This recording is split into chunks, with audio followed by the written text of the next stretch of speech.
Hello, hello, hello. Welcome to Our Life Beyond, the podcast where we explore how to navigate and hopefully thrive through some of life's biggest transitions. I'm your co-host, Scott Dibben, and I've teamed up with my great friend and mentor, Connie King, to share some stories, strategies, and insights that helped us adapt to the ever-changing seasons of our life.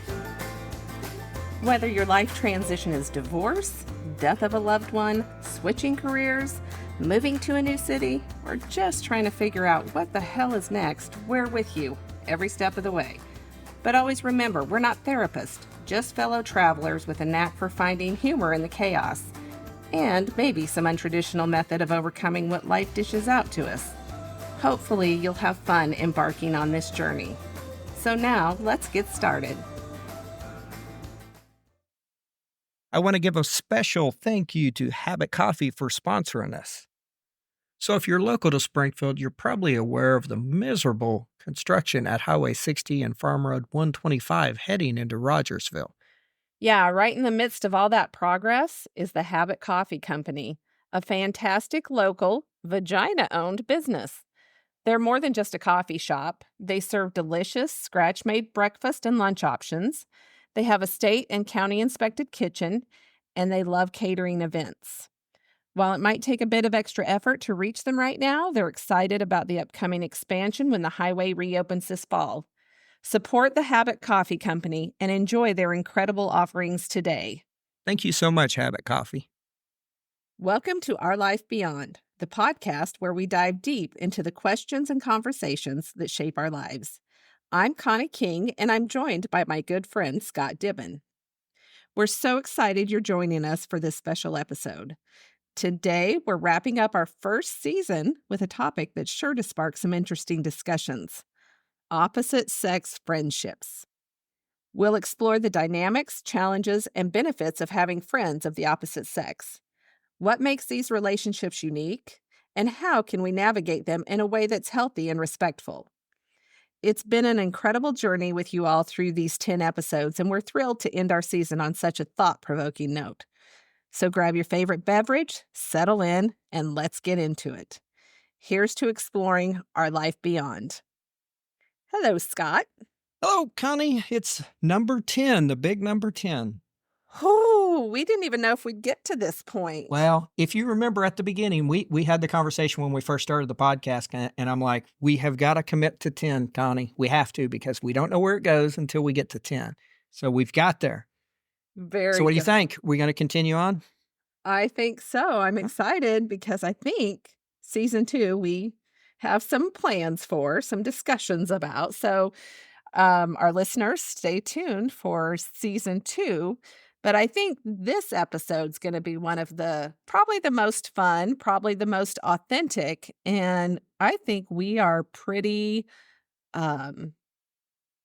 I think we know our stuff on this one. How's that? Yeah, of course we do. I mean, let's be honest, the podcast wouldn't exist unless this happened. I think we've navigated a lot of different challenges along the way. Yeah. In staying with our friendship, being male and female. And not only that, I can tell you right now, Connie, honestly, I'm a better person because of it. I absolutely am too. So why don't we talk about our beginnings? Okay. You want to go there? Well, when you say our beginnings, what do you mean? Well, how we started. We were friends. We were acquaintances more in school. Yes. And start from, just briefly how we became such good friends. Okay, perfect. So, of course, we went to the same school together, middle school through high school. I knew Connie. We weren't in the same crowds. But I mean, I always thought Connie was super nice. She seemed like a great person to be around. I don't even know if I was in any classes with you, but outside of that, I lost where you went, as you probably do with a lot of people outside of high school, because we went down very different paths. And the next thing you know, I'm on Facebook, and I think I may have connected with you. You connected, however that happened. I'm sure I reached out and connected with you. But I started looking through your Facebook profile, and lo and behold, Connie is redoing houses. And honestly, that's the first thing that I noticed. You're redoing houses and you're doing all this. I'm in the middle of a house remodel at that particular time, and I'm like, okay, I need to reach out to Connie and see if we can meet. And I would love to start having some discussions on contractors, subcontractors, what I need to do on the house because I was newly divorced, trying to figure out how to put a house together. Fun. So my perspective is a little different. Sure. Yes, we were friends. I mean, we were acquaintances in school. I remember getting a message from one of our friends and saying, "Hey, there's a bunch of us getting together. Do you want to come meet?" Well, my first thought, because somewhere along the way I had seen that somebody was creating beer or wine or something. I don't even know what it was at this point, but I was like, these guys are getting ready to start a brewery and they need an investor. That was my first thought in this, actually. And Really? yes, and you guys were asking me to meet. And I thought, I'm interested to know about this. And so I went and met you guys at that bar, or Yes. that, what do you call it? At bar Yeah. restaurant. Yep. And it was nothing like what I thought. We all just sat around and talked and laughed, and you and I hit it off because I was sitting next to you, and we hit it off and just, I think, chuckled a lot and Yeah. We started had a great talking time. from there. You know, it was just a lot of fun. And that is when our close friendship started. Little did I know I could have got you as an investor. I had no idea, Connie. Shit. Now I'm rethinking everything I did. No. Well, see, and I will only invest in the, sex, drugs, rock and roll, because if something happens to the economy, that's what continues to survive. That is so true. Yes. But it was Oh, it was really it was really cool, and to be honest, it confused the hell out of all my friends the closer we got, and that's why I think this episode's kinda cool. really? Okay, let's get into that. So, um, let's talk a little bit about the benefits of our friendship then, because maybe that's what people didn't understand or didn't see. Yeah, well, when I was single, and to be quite honest, until, we met up that first time, I didn't know you were single. Once again, I knew you were redoing houses, you were flipping houses, you were in the real estate market, and I just thought, "This is a really good person for me to connect with, understand more," and that's really where I thought it was. But as we started getting closer and closer, everybody's like, "Hey, so you're dating Connie," and "Hey, you're dating Connie." And I remember one got into my truck because we started doing a lot. I mean, we went to a concert together. I remember Mhm. we went and had several drinks and dinners and stuff. But I remember getting into my truck once, and the friend of mine got into the seat or the passenger seat and looked over, and when I went to phones because it didn't connect my phone right off your phone, it said Connie's phone, and they're like, "Connie's phone's even attached to your truck. What does this mean?" Were you driving by my house? No, no, it was just 'Cause showing the remember how phones that that would had happen? yes, it was showing the phones that had connected to my truck. I guess it makes a special relationship when you let somebody connect their phone to your car. I don't know, it's weird. Oh, okay. Got it. But Interesting. but yeah, and, let me start with the benefits for me. Um For me, I once again, I had been divorced a little while. I was dating. We'll get into a dating series hopefully in season 2, and we can talk about a bunch of fun stuff there. But as I'm navigating dating and once again, my house and my kid and, all of this stuff that I felt like was on me, I needed somebody to bounce a lot of ideas off of.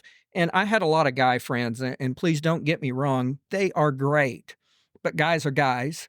We don't necessarily understand the opposite sex a lot of times, especially in the dating. So I just remember, Connie, I would come back from a date or I'd come back from something and I would go, "What the hell, Connie? What am I doing wrong?" Or what does she mean by this? Or what the hell is going on? And you could explain it better than anybody could. That was huge for me. Right. I think that was a huge part for both of us. We were at the same place in our life. We were both, Rob had been passed away for a little over a year when you and I connected, I believe. Okay. Um, and I don't the story for me was my therapist said, "You have to start dating." And I was like, "Hell no." But when I finally started dating, it was really nice to have somebody of the opposite sex to bounce things off of. Oh, And one of it my also oh, Oh, go go ahead. ahead. Sorry. No, go ahead.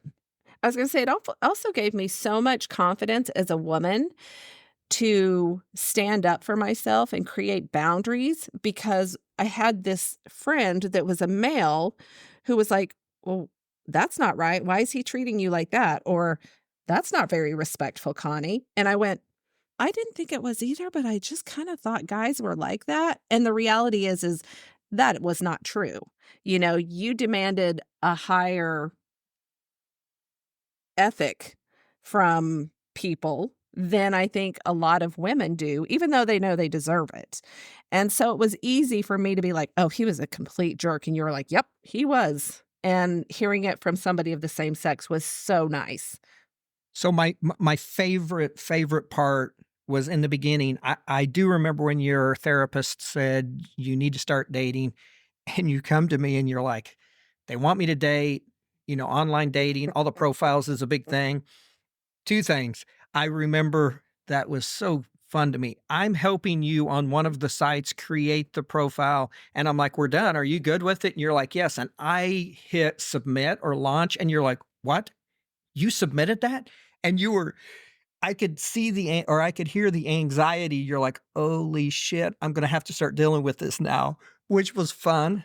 And the second one is when you were trying to, you know, it's funny because I think another podcast I was listening to was talking about online dating. They call it window shopping. And when you were window shopping, left and right, occasionally you'd call me and you're like, "What do you think about this person?"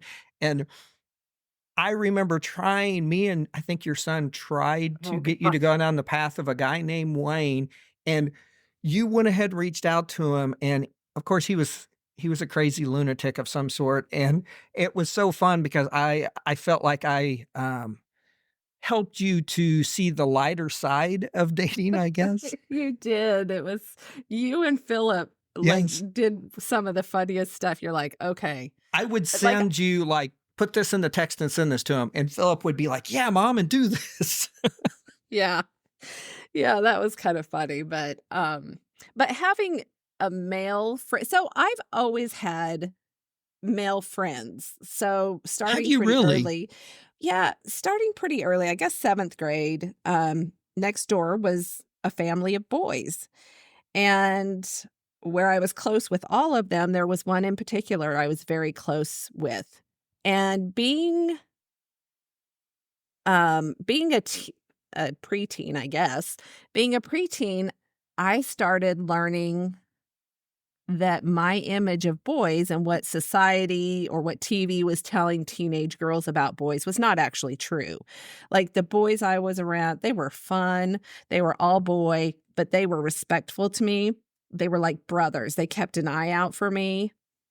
And to this day, I'm still very close to those boys.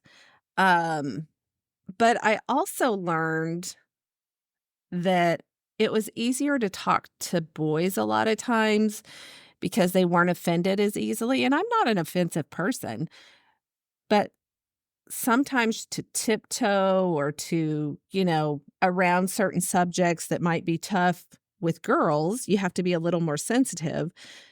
Guys, it's not quite the same.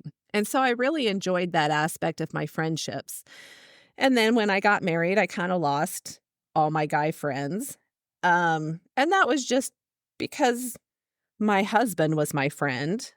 Sure.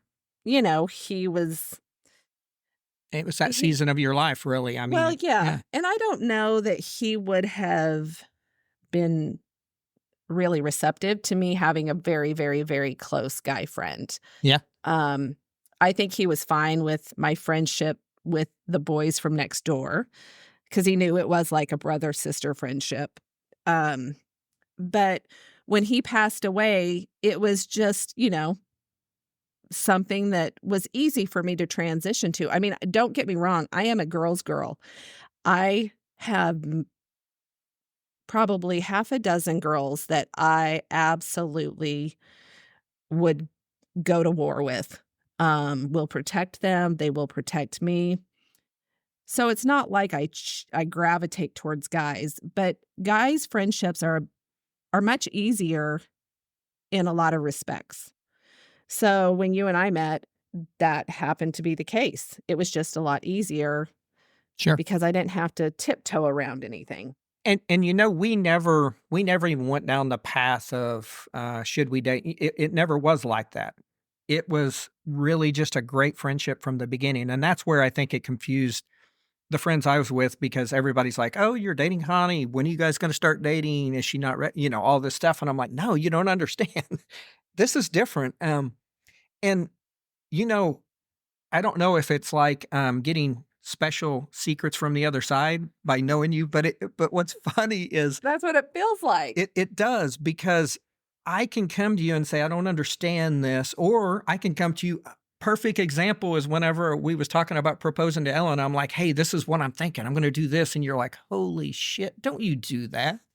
Now, if I would've went to a guy, we would have probably been going down that path, and it was probably pretty Mhm. shitty path to go down, but Oh. I I promise you from my view, I am a much more well-rounded person because of this, and that's the truth.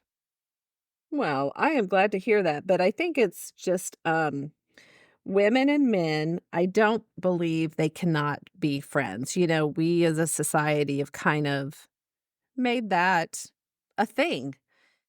And so, what do you think it takes? You and I have this beautiful friendship, but what do you think it takes um, to defy those societal expectations of men and women friendships? You know,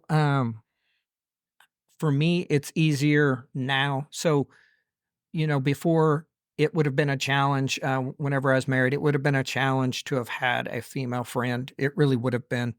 And it was just the relationship. It was just, I don't know, from being 19 and growing up with that person. It's similar to what you said with your the husband that passed away, Rob. When you get into a relationship and you never have any friends that are the opposite sex and all at once you bring one in, I think that feels very wrong to the other person if you're not careful. And I understand that aspect. I do.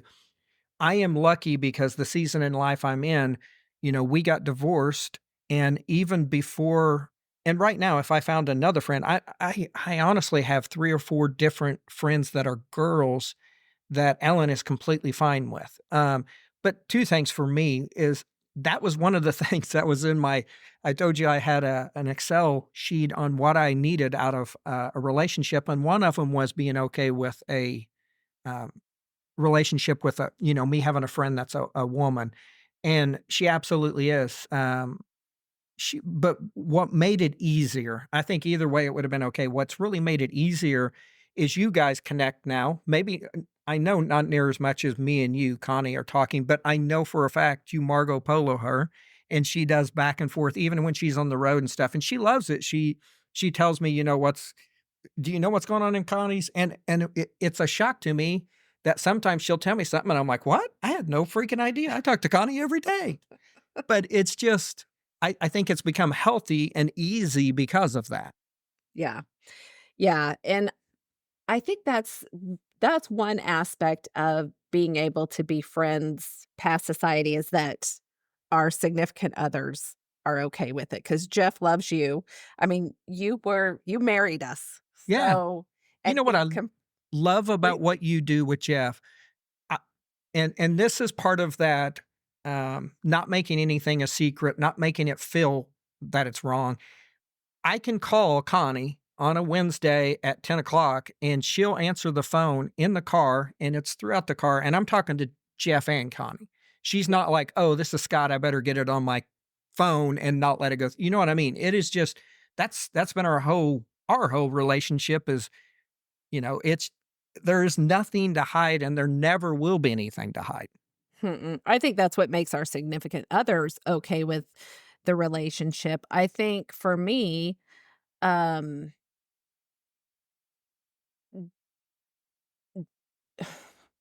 having a time period in my life. So when I was first married, we were young, we still have all the insecurities. We have, all the young brain crap is Yeah. the only way I know how to put it.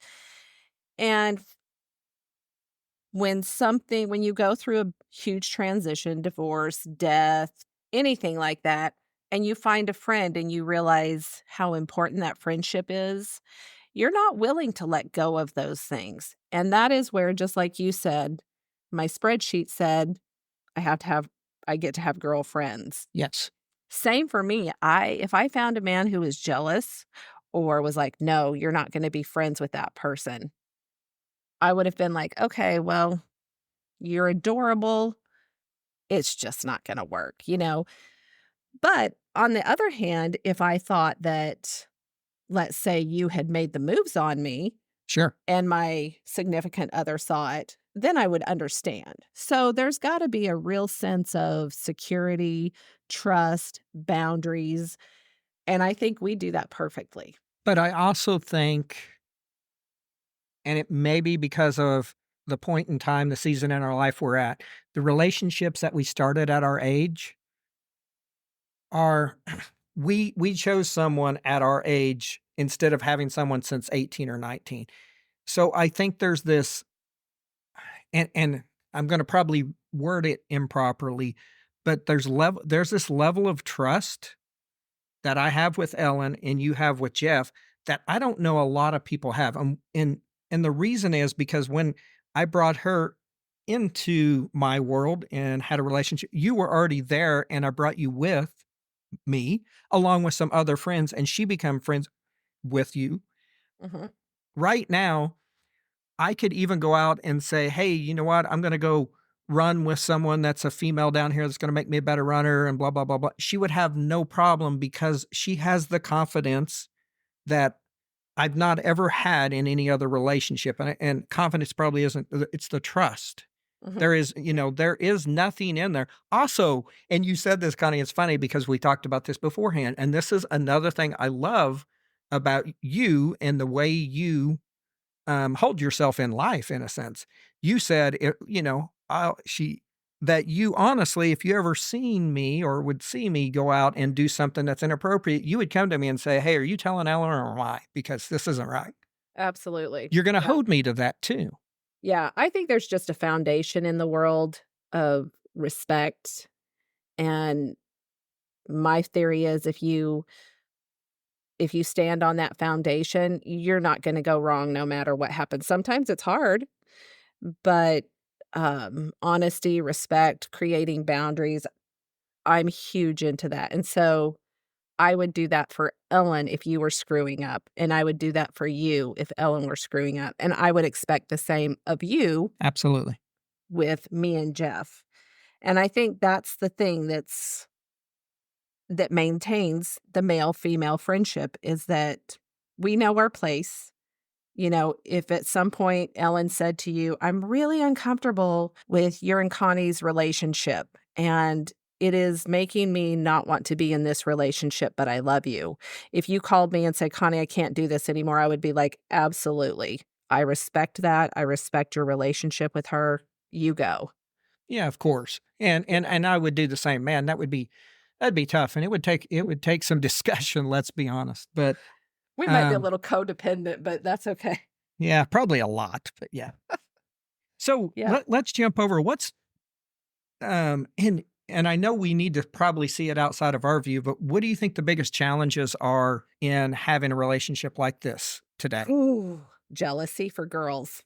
I Really? Yeah, so I told you about, the young relationship I had as with boys. And I Okay. learned at a young age that girls can be very, very jealous. Where my boyfriends weren't jealous of the relationship I had with those boys, but their girlfriends were jealous of the relationship those boys had with me.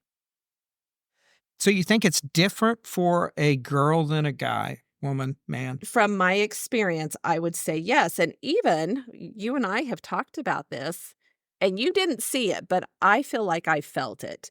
You had dated, and Uh-huh. there was somebody that you liked, and I was around her, and there was a chill in the air every time I was around. Interesting. Even and she even knew I was dating Jeff at the time, but there was Oh, a wow. big Okay. chill in the air, and so I could just feel it, and I am you know how I feel about my own intuition, I trust it like nobody's business, and I was just Yes. like, oh, and I didn't know as an adult, I didn't know how to handle it because I want my friend to be happy. I always wanna be in your life, but if you and this woman would have gotten together, I don't think I could have been. I don't think she would have allowed that eventually. Oh, wow.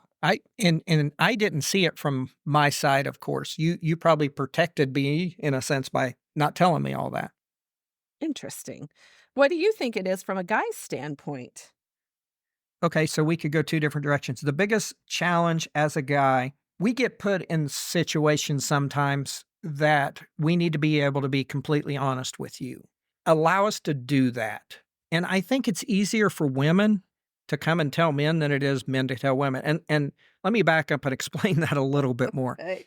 And I think I did explain it to you in a sense before we did the episode, but um, if I go over and I find a running group that I'm gonna go run with, and one time I go over there and the only people that show up are 2 females that show up, um, who cares what age? I don't even know, and I run with just 2 females in that group, and we go run our regular training run. Allow me to come home and tell you that, and, if there's some challenges, okay, we can talk through it, but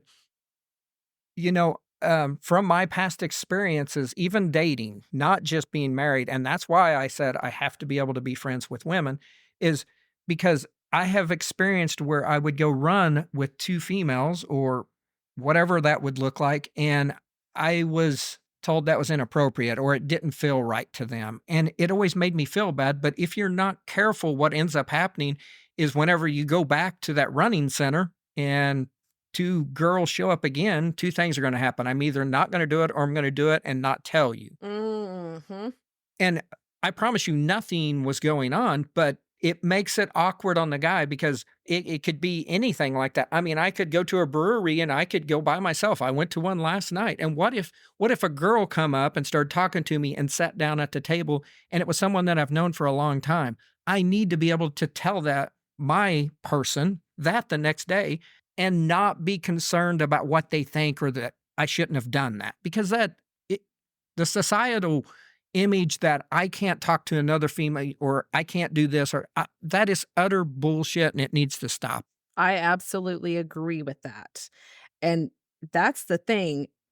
I think to have complete freedom with your spouse or with your significant other, number 1, it allows you to love them more, but it also allows them to know you're always gonna be trustworthy because you don't have to hide things from them. And I don't know where this whole thought process of guys are always gonna cheat or be shitty to women. I don't run into a lot of guys who are like that. Even in dating, you and I have talked about this, and I was always like, there were some silly things that guys would do, but at no time did I, like, run into just a completely shitty guy. And part of that, I'll preface this, part of it was I was very good in standing my ground and standing with my boundaries. But even in that, when I would immediately, like, be turned off by a guy, it wasn't maybe because they were crappy to me. It could have been something else. So, I don't know where guys turn into the bad guy. Well, I Eh, I want to go with that for a second. I want to paint another picture. Tell me I'm wrong, which you will. Um, you're let's wrong. say let's say there is a guy that's going to cheat. It just happens. Do you really think that his mindset or being something wrong in a relationship that makes him cheat. It could be him. I'm not saying it's the whole relationship. Do you think that that's going to change because he goes and runs with a girl? Or talks to someone or no, it doesn't. That interaction with the person is not going to be the reason that he ends up cheating. If he's going to cheat, he's going to cheat. Mhm. It has nothing to do with he ended up running with somebody at the running clinic here in the town, or he started talking to somebody that worked at the brewery. It's just, in my opinion, if a guy's going to cheat, he's going to cheat, and it shouldn't. We shouldn't be nitpicking these very little things that's causing it, because that is not the cause. That's not the root cause because someone started talking to him. Right. I I would Fix what's up above that, yeah. not nitpick the little issue because I had a conversation about something. Right. Right. That's And my opinion. I agree completely with that. I mean, I think our first defense is that we are completely honest with our significant other. We put them above anything and everything else, and we allow them to ask any question that they need to of our friendship. And our two don't actually have to ask questions because they're pretty much in the friendship. They are. I mean, the reality is we can all sit down and hang out and nobody's hearing very much new information, you know? But we had to get to that point. We had to find those people who were willing to be open to that. But I'm going to go a little bit deeper, and finding that person that has that trust and being able to be trustworthy. I mean, it doesn't. I understand it doesn't take much for that to go away in a relationship, that trust. But I have an individual that I do a lot of talking about running because she actually lives on the East Coast and I live here. We talked about coming together this year to do a half marathon because of some medical things that come up. I said I can't do it now, but that's the only reason. But from day one, I have we've talked back and forth about running and doing all this stuff. Occasionally, she would come to town for work and we would go run. Ellen knows all about this and met her once or twice, maybe twice, I don't know. And they've talked and they had a great conversation. And outside of that, though, Ellen's like, go do your thing. It doesn't bother her in the least. But I also want to say that you have to talk to that person because not every person's going to be that way. Mhm. And you said it perfectly. And in one of our episodes before this, we talked about seats on the bus, if you remember, switching seats around and everything. Your significant other has to be in the passenger seat. They have to be able to explain concerns. They have to be able to voice their opinion, and you have to listen to it, and you have to be okay coming up with a solution that's good for you and them both to fix that. And if that is, okay, I won't fly anywhere and whatever that is, I think you can still come up with a solution that fits it. Right. I But you have to absolutely. allow them to have that. That's the bigger issue. So I've heard you and Ellen both say this same statement. Oh, he'll talk to anybody. Oh, she'll talk to anybody. You both know that about the other person. And I think that's the other part of this is for you and I to have a friendship and for you to have friendship with other women, your most important person has to know you well. And they have to And know they're the most important. exactly. So I think that's kind of a huge part of this too is I guess ultimately as we're explaining all of this, the way we've kept our friendship is we have put our significant other first. They have known their first. Yep. They know every ounce of us. They know every ounce of our friendship even, and they're okay with it. And we keep it that way. We are 100% open and honest. So did Jeff ever question, and just because I don't know, I've ever asked this. I mean, we've been close from the very beginning when you and Jeff started dating. Did he ever question our relationship? No, I think the only time that he ever mentioned anything to me, this is the funniest thing, was on my birthday at Jim's. Oh, And I uh, remember that day. no, you do not. Sort of. And that is what's so funny is because Jeff looked at me and he goes, man, when Scott gets drunk, he gets a little friendly, maybe, because he was watching you, not just with me, with everyone. I'm just a friendly guy. We were laughing so hard about that's the only thing he's ever said. And if you remember, he had only been in our life 7 months. Yeah. So now he has seen I mean, almost 3 years later, he's like, "Yeah, okay, that's normal." That's it, but he didn't question the friendship. I think if he would have questioned it, he would have been like, "Somebody else is gonna marry us." So, Yeah, no. well, that's true, I guess, yeah. Yeah. That's Have interesting. Ellen? No, not at all. I mean, from day one, almost, Ellen's loved you to death because you guys, it was so easy on my side because you guys hit it off as friends, and she's great with people, She's and easy. She's um, so easy. I mean, we went down to the lake once with another friends of ours, and she still talks back and forth with two people from down there that live in Springfield. I don't even know who they are, and I've probably been down there a dozen times, and she went once. And once again, going back to, I knew what I needed my next relationship. I needed trust. I needed to be able to have the male female relationship like this as friends and be okay with it. And I could not have asked for anybody that's any better at that. So let's talk about, because we've gotten off onto our significant others, because the reality is they have been amazing in allowing us our friendship. Yes. But what do you get out of the friendship? What do I get out of the friendship today? Mhm, Well, first of all, I mean, we wouldn't have this podcast if we didn't have the friendship. mhm. What I do like is, even though you're not in the tech industry and I am, I can talk to you about business. I can talk to you about challenges. I can talk to you about those type of things. And once again, I get a different view from you than I do guys typically. Right. And it's neat. It's neat to have that. And if I'm going to try and come up with something unique for Ellen, Ellen well enough that I can get a female's perspective. Hey, what about this? What if I get this? All of that stuff helps when you've got a when I've got someone that's a woman that I can talk to. And I hate that a lot of people don't have that. Yeah, I agree with that. I think it's something that's missing, especially in women's lives. Even when I went and picked out a ring, I have no idea what type of ring.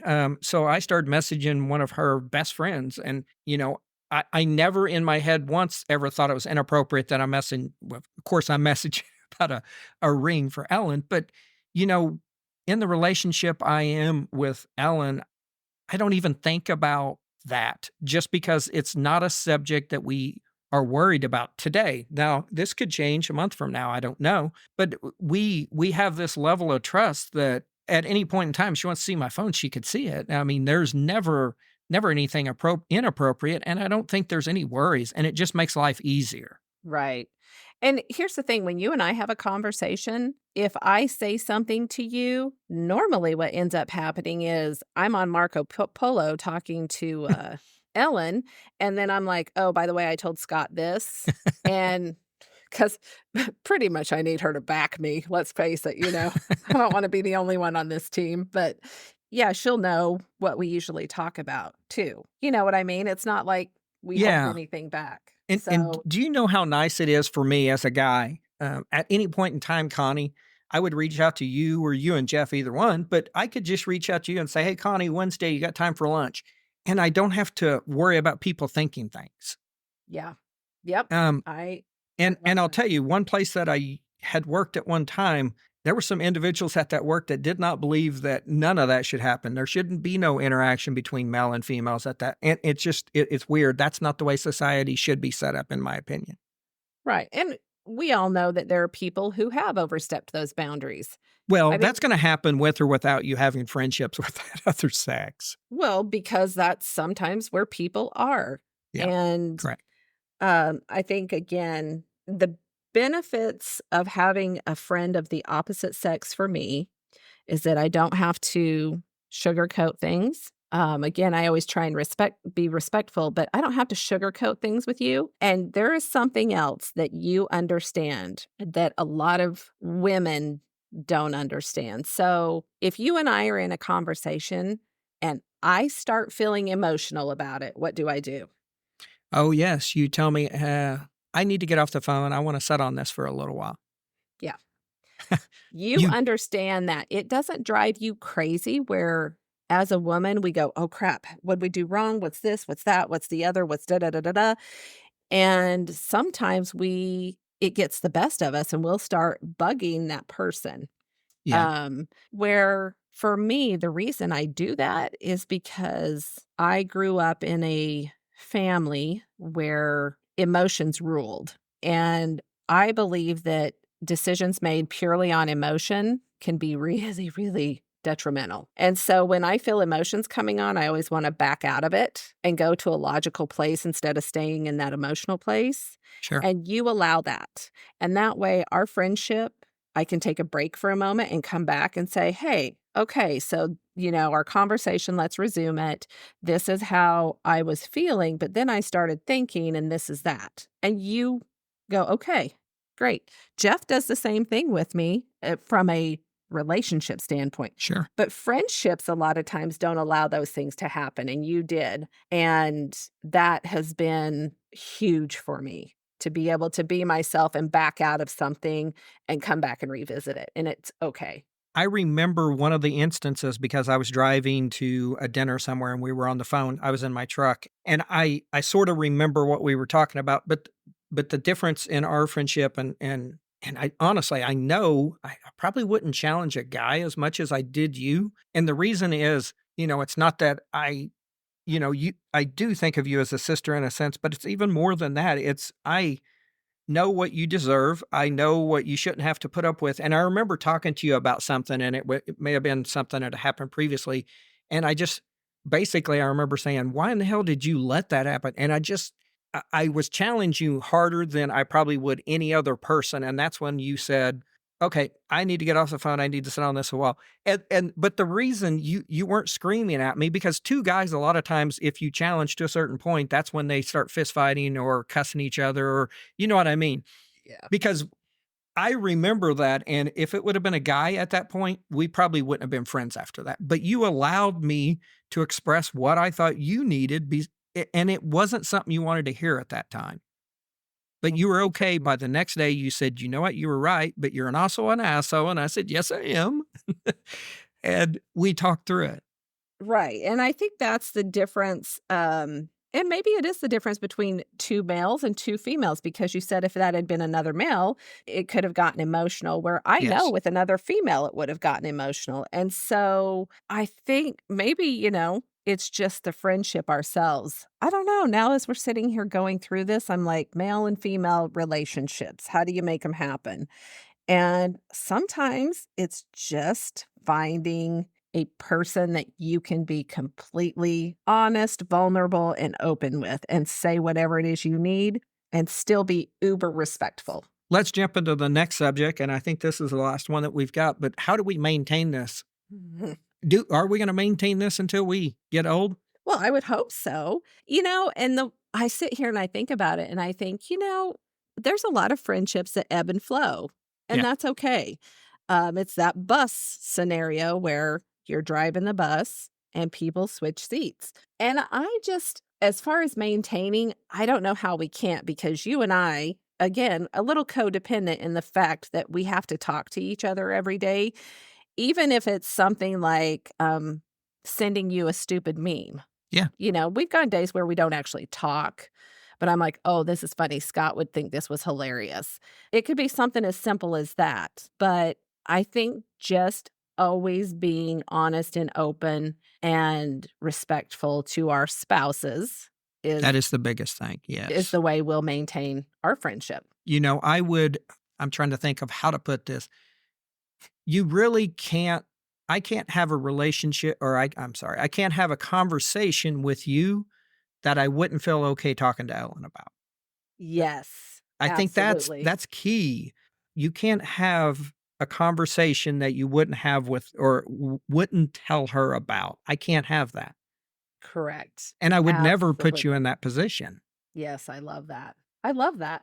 I think that's kind of key. And like I said before, it's cool to me because I can call you and you'll be in the car and you'll put on speaker and next thing I know, it's me, you, and Jeff all talking about something. It's that open, that easy.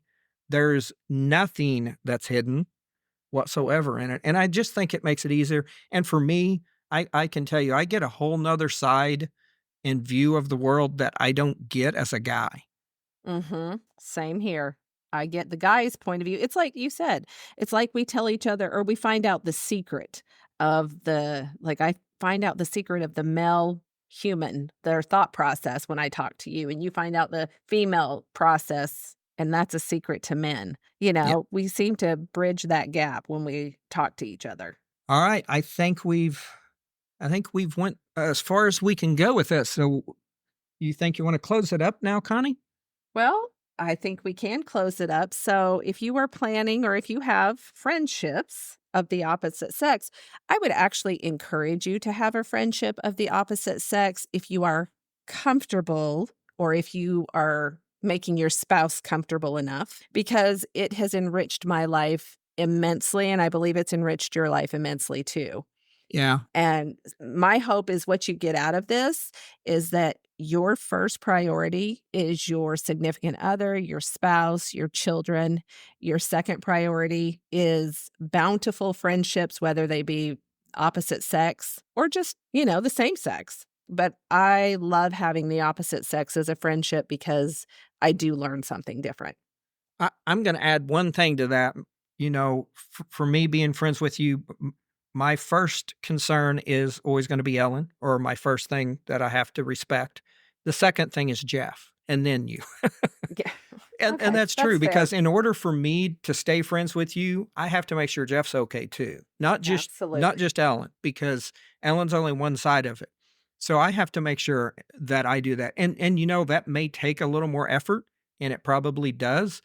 But I can tell you right now, it in my opinion, is so much worth it. We've been able to have conversations I would have never had. I'm a much more well-rounded person. I probably know shit about women I shouldn't know, and some that I probably should have known way before now. And that's all because of you, Connie. Absolutely. I agree with that. All A- right.